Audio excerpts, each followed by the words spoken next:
আচ্ছা, অপেক্ষা শব্দটা বাজে না ভালো? আমি এটা বুঝতে পারি না। সবাই বলে সবার কা ফল মিঠা হোতা হ্যায়, সবার কা ফল মিঠা হোতা হ্যায়।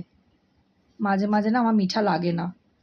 মানে কতদিন ধরে আমার শারীরিক কারণে নাচটা বন্ধ। প্রেগন্যান্সি, ডেলিভারির পরের রেস্ট, এইসব চক্করে পরপর ২ টো বাচ্চা। তো সেই কারণে নাচটা কতদিন ধরে বন্ধ। খালি অপেক্ষা করে আছি কবে শরীরটা ঠিক হবে, কবে ডাক্তার বলবে, কবে আমি নাচ শুরু করব। আচ্ছা, একটা রান্না চাপিয়ে এসেছি। আজকে বানাবো কড়াইশুঁটির কচুরি। তো পুরটা রেডি করেছি, মানে যেটা ময়দাটা সেটা মেখে রেখেছি।